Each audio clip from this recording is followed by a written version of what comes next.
Thank you very much. Distinguished guests, my name is Peter Odeke, and I have been assisting our Master of Ceremonies for the event, who will join us here shortly. I just needed to let you know that the people gathered here, not only brought blessings of rain to Uganda, and we must thank them for the rain. It has been extremely dry in Kampala, but on top of that, they have learned a word or two of Luganda. And to prove it, I will greet them for you. Muli mutia. So, at this juncture, allow me to welcome the official Master of Ceremonies, Honorable Wilson Buruli Mukasa, to kindly take us through the rest of the program. Thank you very much.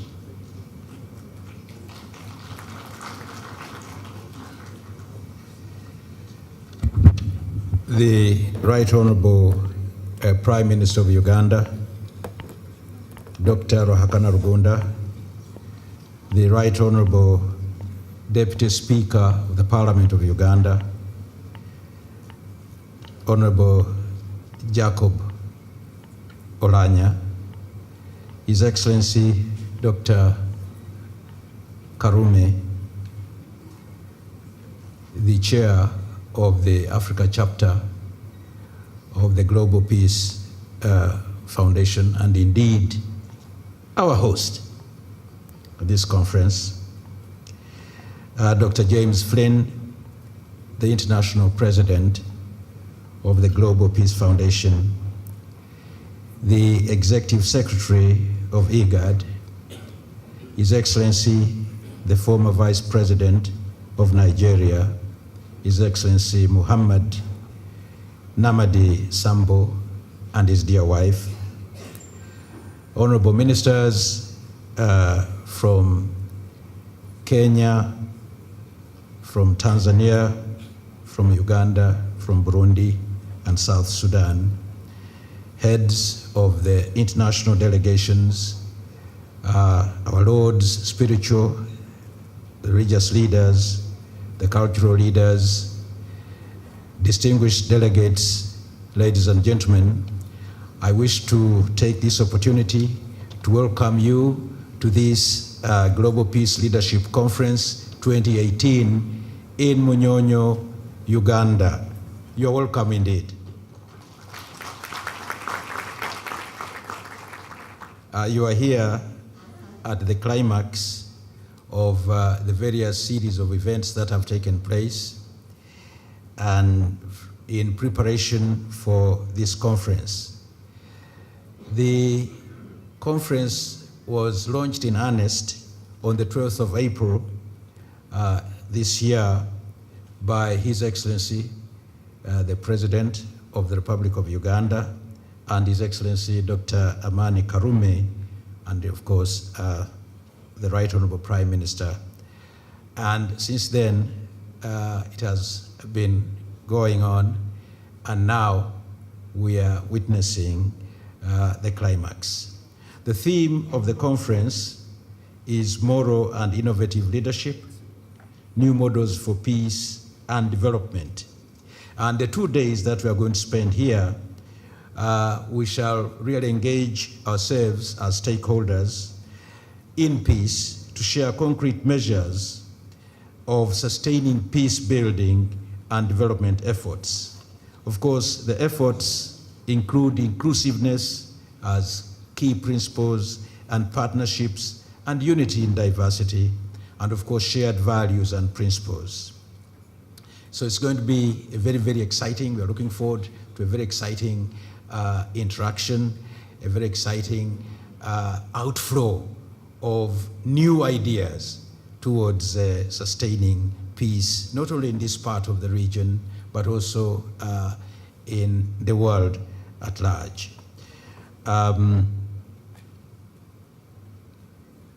Once again, I would like to welcome you to this conference. With these remarks, let me take the pleasure of inviting the Right Honorable Dr. Ruhakana Rugunda, Prime Minister of Uganda, to open this conference officially and set the ball rolling.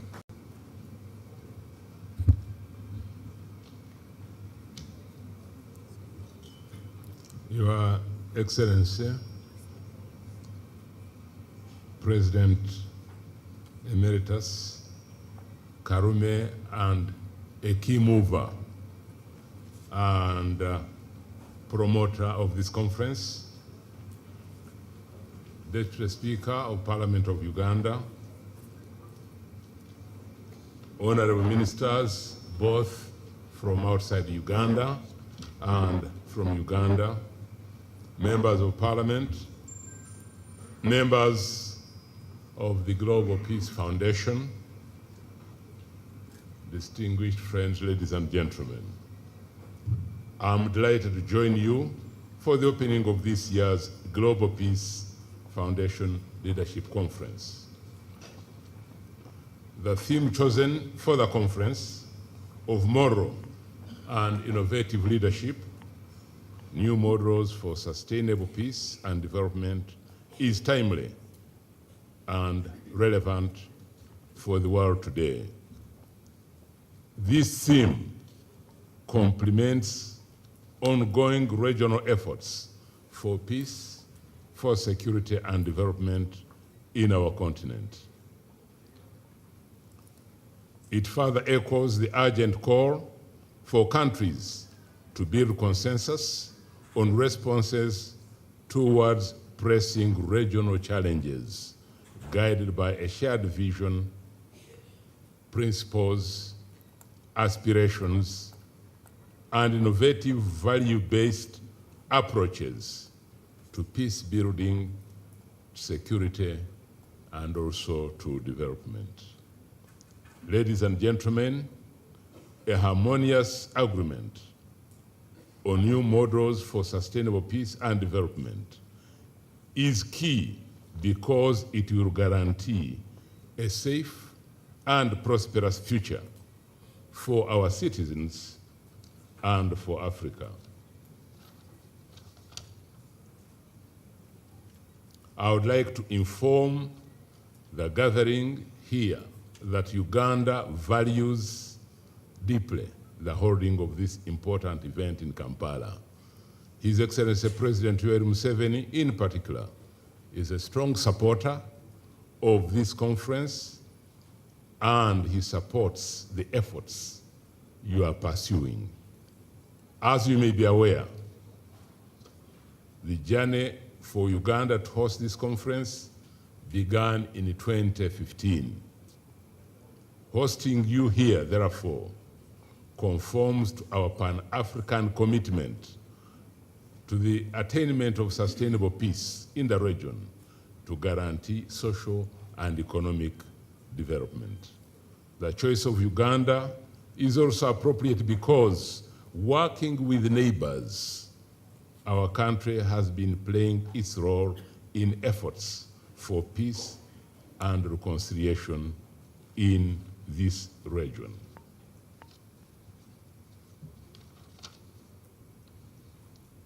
Hosting the Global Peace Leadership Conference is an occasion for us to take stock of and celebrate our achievements in overcoming conflict and its daunting challenges. It also enables us to devise ways of mobilizing the required resources to move forward in an integrated, collaborative, and sustainable fashion.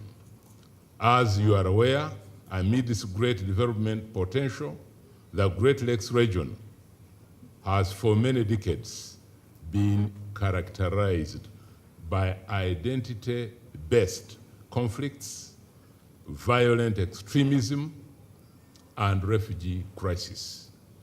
I would like to thank the leaders in the region and the international community for standing with us and supporting us in our quest to resolve these conflicts.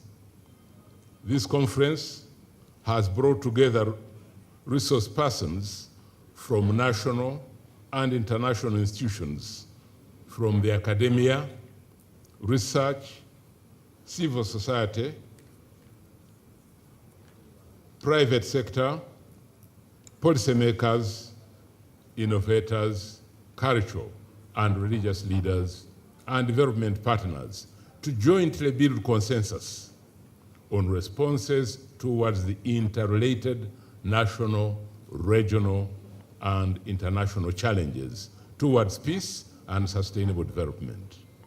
We are convinced that acting collectively can bring about effective and wide-scale change based on addressing the current threats and reducing armed conflict, as well as mobilizing individuals, organizations, and governments to actively participate in peace building and development.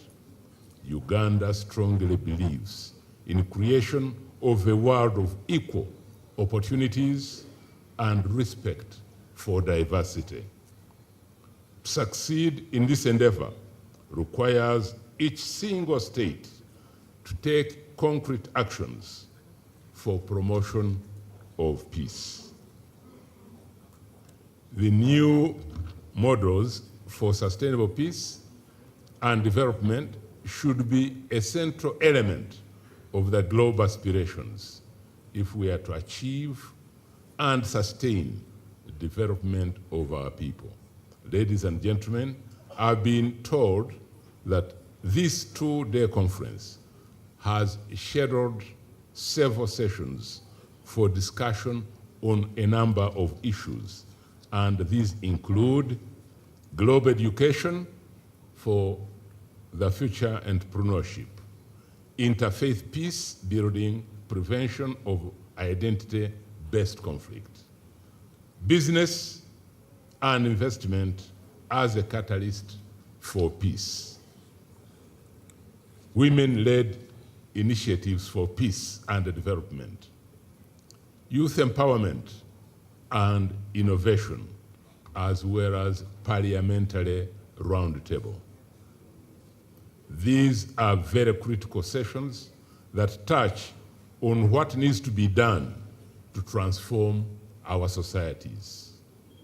I have no doubt that at the end of the 2 days, you'll have distilled the best practices that will inform and shape the future.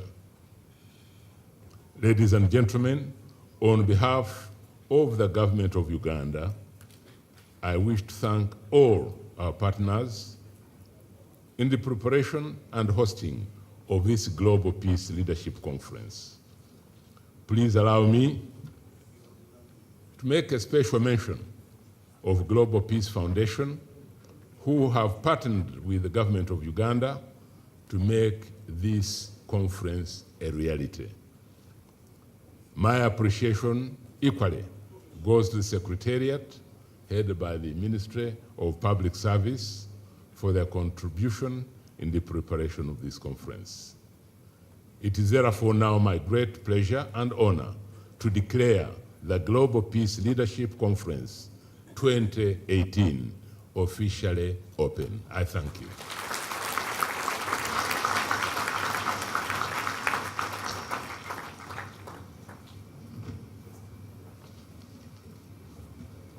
Indeed, we'd like to thank the Right Honorable Prime Minister for officially opening the conference.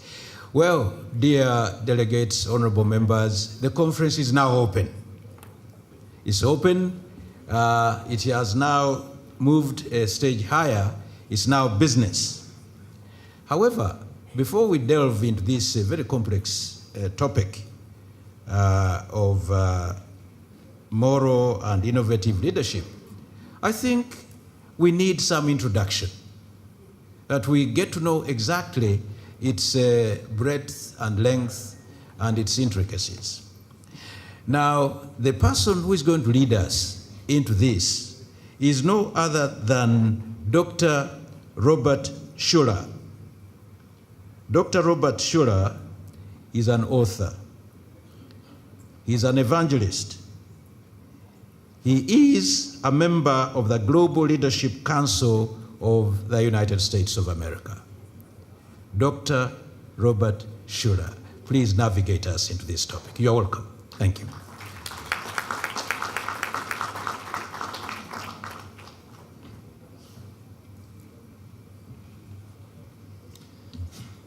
ladies and gentlemen, it's a pleasure for me to be able to be here today and to share a message with you. Now, how many people here have ever heard of water people? Has anyone ever heard of water people? Do you have any idea what I'm talking about? Some of you may be thinking of what water people are. You're thinking, well, maybe water people are those who live on the water. That's not quite right. Maybe they're people who, well, let me see, we're all made of primarily water. Maybe each one of us are water people. Could be. Let me suggest this. Water people are those who act like water. Now, how does water act? Water, if you pour it someplace, will always take the path of least resistance.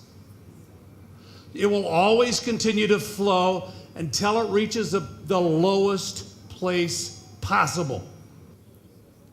Has no plans, has no motivation, has nothing except seeking the path of least resistance. That's water people. The good news I have for you today is that there isn't a single water person here. There isn't a single person who is here today because they have decided to take the path of least resistance. The people that I'm looking at today are quite the contrary. You are here today because you have a vision. You have a goal. You have an understanding of what you want for your family, for your community, for your country, for the world. And that is to seek peace and joy and goodness and to make the space around you better. You want to improve that which is part of your world. And so you are here today, not seeking the path of least resistance, but instead, you're here today for dialogue, to discuss, to think, to plan. Because if we're going to do something and make a difference, the first thing we need to do is make a plan that's going to make a difference. The last thing you want to do is spin your wheels doing something that isn't productive. I heard a Ugandan proverb. Tell me if you've heard this one before. If you don't know where you're going, do you know the end of it? Any road will take you there. Is that right? Well, that's not what this is about. We're about making some plans, having a vision, creating a plan, and then implementing the plan. So we're not taking the path of least resistance in any way, shape, or form.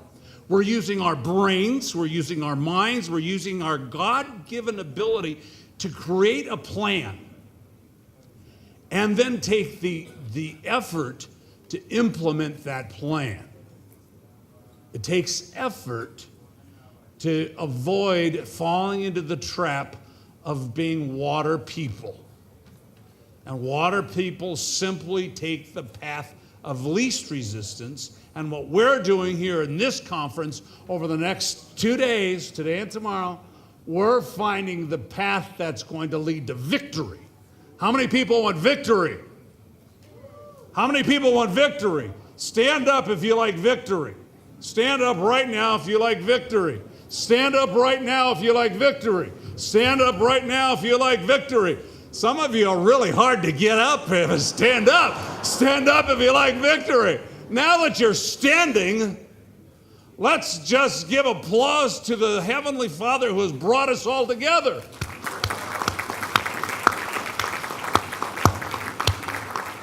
We are standing here today. We're not sitting. Water people sit. We are leaders. And as leaders, we have decided not to take the path of least resistance, but just the opposite and take the path that leads to success. And so we're standing here as one family under God. We are standing here today as one family under God, with the direction that we are going to find. We may not have the answers now. The conference has just begun. We may not have the answers at this moment. The conference has just begun, but we will find the answers. God will reveal them to us through dialogue, through discussion, through plans. We will know the moral, innovative leadership that is required for us as an individual to have impact on our families, on our communities, and the world. So shake the hand of the person next to you right now and say, God loves you and so do I.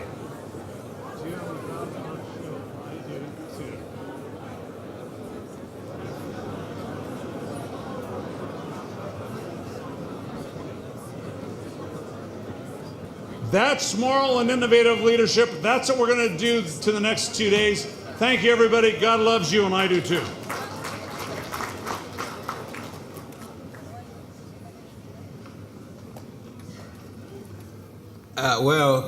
Distinguished participants, that is indeed an innovative way of introducing the theme, and I think it's been very well, ably introduced. Yes, a theme introduced like that definitely deserves a comment.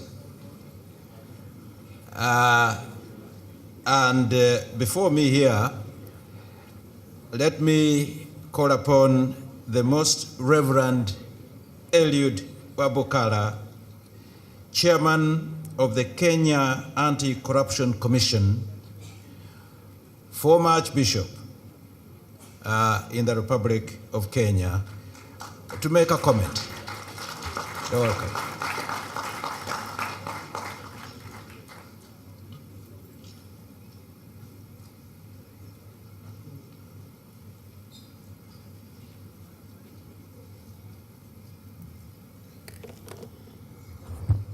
Thank you, the Master of Ceremony, Your Excellencies, the Honorable Prime Minister, distinguished ladies and gentlemen, good morning. After the introduction of this topic in such a dramatic way, I'm asked to comment on this subject. First and foremost, I would want to say that we have given ourselves a huge task ahead of us. We have been asked not to be water people. My brother used the American accent, and so at first I did not know. But may I give you the East African accent? Water. Now, we are not going to be water people. What is ahead of us is a topic that involves three aspects or themes that we must delve into. First one is moral leadership. We have to look at what does it mean to say we have moral leaders in the world, or in Africa for that matter. The second aspect, as we get through these topics, this theme is on innovative leadership. I think our discussions should, at the end of it, give us a very clear picture of what an innovative leader looks like. And the end result of our work is to come up with new ways of sustaining peace for development. Your Excellencies, if you can permit me for a short time, I want to look at the drivers or those elements that bring about moral development, or in other areas we can use the word ethical interchangeably. Ethical and moral development may be the same. Now, what I think is crucial for us is to identify what this moral leadership stems from. As a human being, we begin to learn from the time we are born. And I think that education is very crucial. Not just formal education, but that part of education we receive from the time we are born and socialized into our communities. That forms who we are just from the time we begin to interact with our mothers and, if possible, our fathers. I say, if possible, our fathers, because most of the people here, if you talk to them, they will tell you, my mother is a very special person. I learned this from my mother. I don't know where the fathers are, but I think it's a challenge for the fathers, isn't it? Now, that interaction forms the basic value system that informs who we are as we grow up. And basically, then we go through the education systems and the social life that we create, and that forms us. Now, if the education system is faulty, then we shall get faulty individuals. And I think in a conference like this on global peace, in Africa perhaps I would want to refer to that specifically, we need to look at how we develop our people through the entire education system, right from the family up to colleges and universities, because that's where people are formed, and they can be peaceful or not peaceful if we don't. Secondly, is religion. Religion plays a very important part in the formation of the value system that motivate people to act. And here I have several of us who are religious leaders. I remember my first interaction with the Global Peace Conference was when I was in America with David Caprara, the president, the vice president then. And we launched, we talked about how to bring this in Africa. We went to Philippines. We had a wonderful time to see how religion can become a movement that brings peace. We had to make the Nairobi conference that time and examined how religion was basically contributing to conflict, terrorism, and violent extremism that time. And so, my friends, we must examine, as we continue here, the role of religion in the bringing up of people who are going to contribute towards peace. So a faulty religion, again, will cause and create faulty leadership.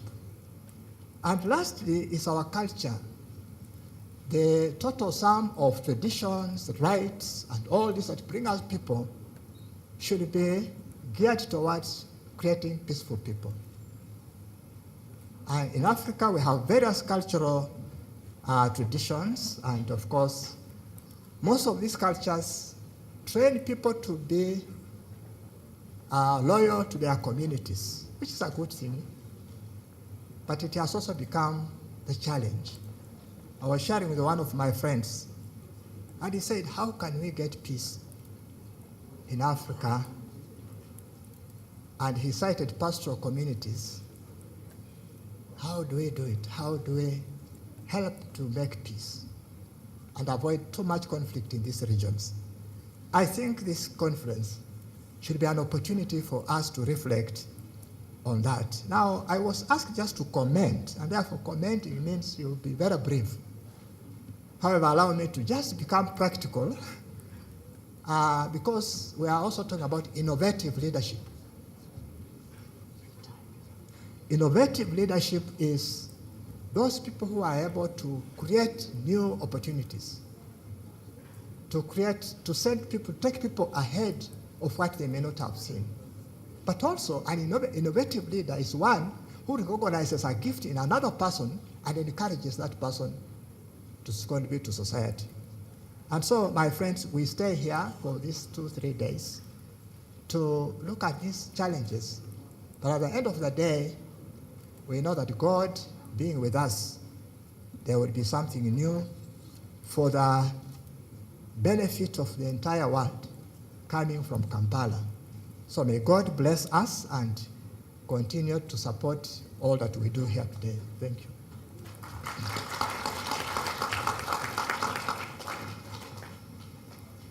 Thank you very much, the Most Reverend Eliud Wapokala, for those very, very wonderful comments indeed. We are going to have a few more comments from a few commentators. I would like to request that the commentators have each 3 minutes, and let's try to stick in that time period. Now, I'm going to make this very short. Today I had prepared some remarks, but then after listening to some of the comments, I thought that I would tell you only 3 stories. The first one is about moral leadership. I've been thinking about this issue for quite some time, and I have interacted with many people and asking them, what is moral leadership? For me, as an African, as an East African, and as a Burundian, moral leadership pairs with values. And most of the times, for many of us in Africa, one of the things that we have been taught since we're young is the word ubuntu. I am because we are. That our happiness cannot be complete if others are not happy. So I've often asked myself, if we have such beautiful values, why are we confronted with a crisis of value-driven leadership? Why are we not where we're supposed to be? So 2 years ago, I embarked on a quest to understand our current state of affairs, and I'm still trying to understand it. And the best answer, I got it from an old man in my home country, Burundi. He said, we can only give what we have. And the truth is, you cannot have a leader who was not taught to respect human life and ask him to respect human rights. In the same vein, you cannot have a leader who was not taught that stealing is bad and ask him to fight corruption. Or one who was not taught fairness and expect him to strengthen judicial institutions and democratic principles. So the key takeaway here from this first story is that if we want to have value-driven leaders, we need to focus on the education we give our children at a tender age. The second story is about innovative leadership.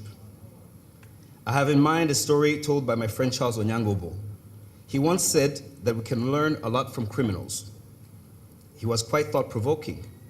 He told us a story of how in the East African community, they once appointed a power fast-track committee to speed up regional integration.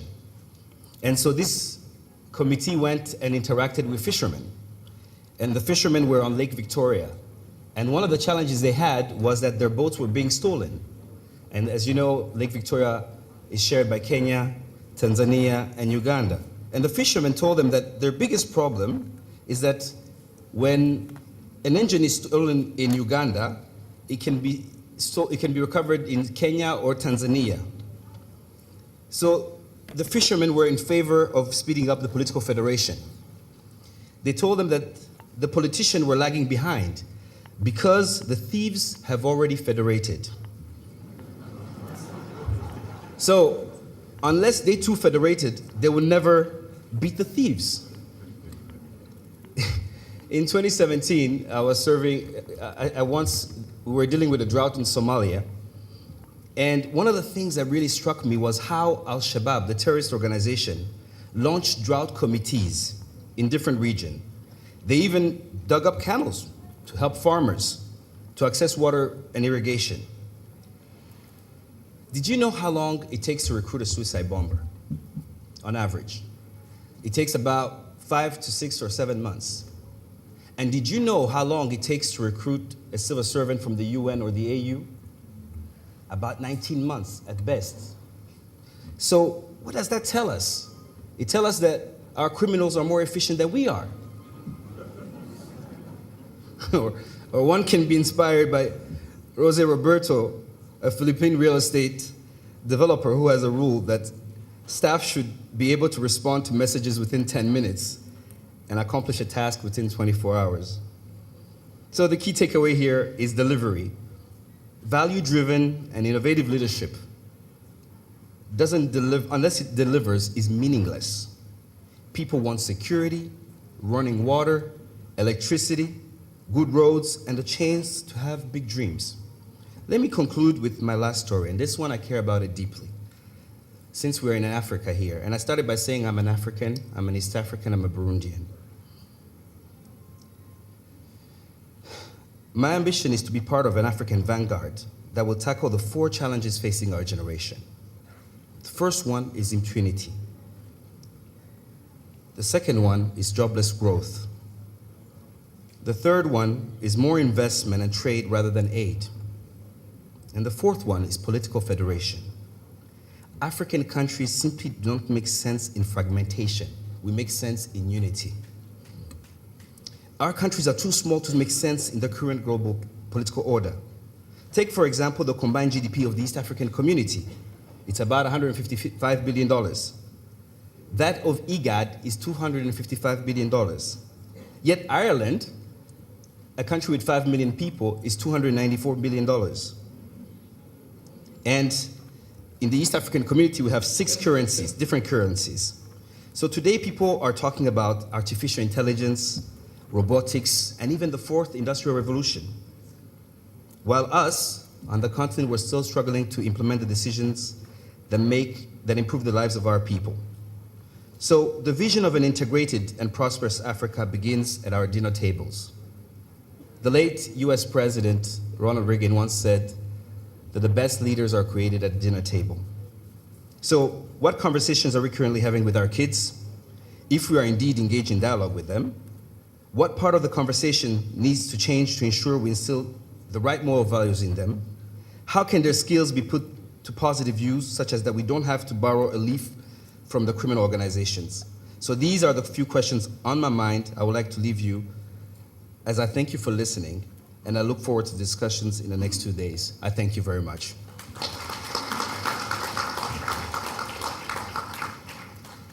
Thank you very much indeed, and thank you for managing time. We seem to be on track.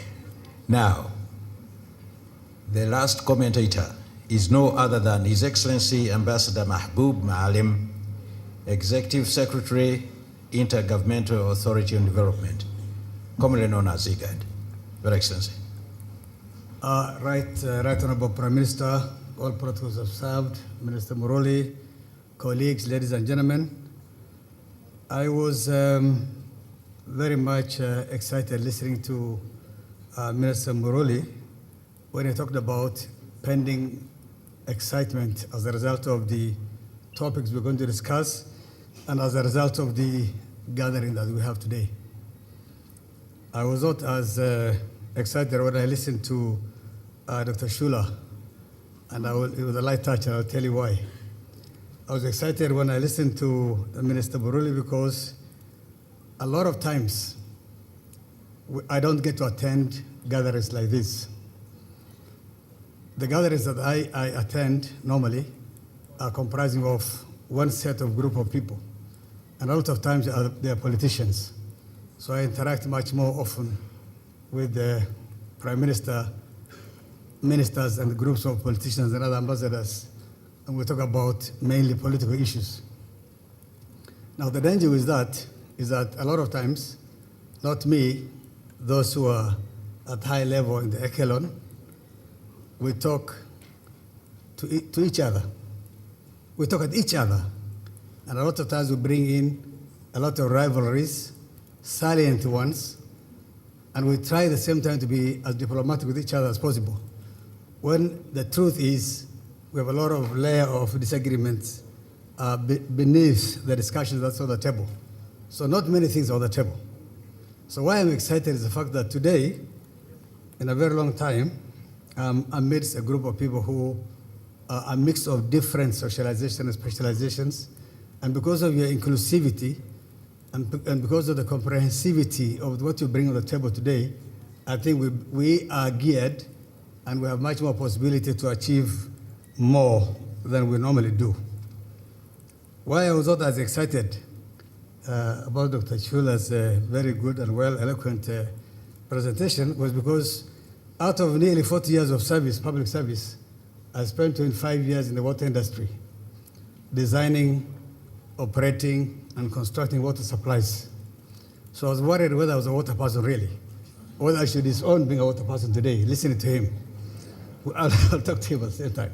But basically, the topics that we have lined up today, on a serious note, everybody who spoke earlier talked about innovation, talked about new models. We need these.